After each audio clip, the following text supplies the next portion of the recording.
Hello guys, welcome to Chemistry Fight. In this video, I am going to explain you collision theory of bimolecular reaction. So, let's start with the postulate of collision theory, which are as follow.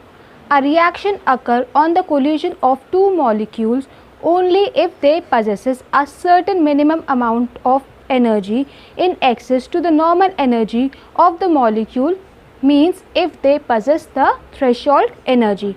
The collision between the molecule other than activated molecule do not lead to chemical reaction at all, means if collision between activated molecule takes place, then only chemical reaction takes place. The minimum energy in excess to their normal energy which the molecule must possess before the chemical reaction on collision is equal to the activation energy, means the minimum energy, that is our threshold energy, should be equal to our activation energy. They should possess proper orientation as well as activation energy, which is the important criteria of collision theory, means they have proper orientation and possesses activation energy. Now let us consider a bimolecular gaseous reaction when two molecules of HI in reversible manner give us two hydrogen gas and iodine gas. Two molecules of HI must collide with each other before the bond existing between H and I can break to form a new bond between HH and II. This gives us one molecule of each, H2 and I2.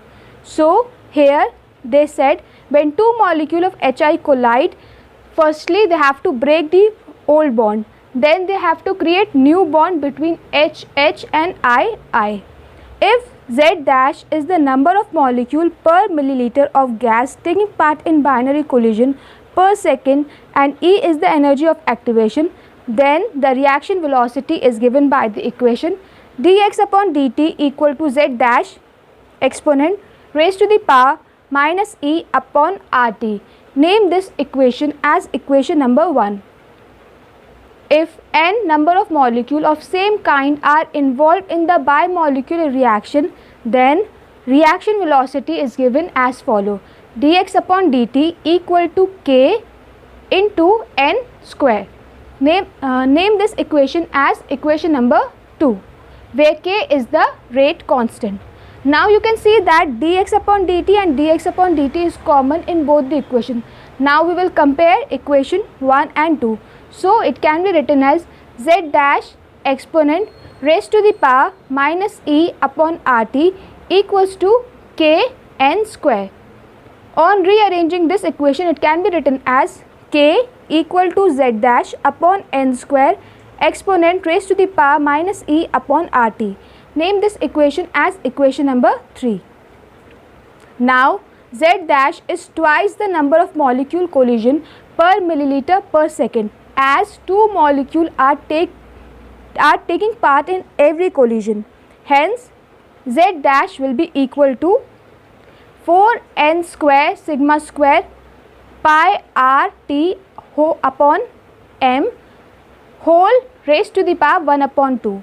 Name this equation as equation number 4, where sigma is molecular collision diameter and capital M is molecular weight. Now, we will substitute the value of equation 4 in equation number 3. So, it can be written as K equals to 4 n square sigma square upon n square pi RT upon capital M whole raised to the power 1 by 2 E raised to the power minus E upon RT. Now, n square and n square will cancel out each other. So, the equation can be written as K equal to 4 sigma square pi RT m whole raised to the power 1 by 2 exponent raised to the power minus E upon RT. Now, we will replace 4 sigma square pi RT m whole raised to the power 1 by 2 with Z, which is the collision frequency between the reactant molecule. So, the equation can be written as K equal to Z exponent raised to the power minus E upon RT. In collision theory, orientation factor is very important. When proper orientation takes place, then only product formation takes place. Therefore, in equation 5 we will introduce the term P. So equation 5 can be written as K equals to P into Z exponent raised to the power minus E upon RT, where P is the orientation factor or the steric factor. Name this equation as equation number 6. So this is all about collision theory of bimolecular reaction. Thank you.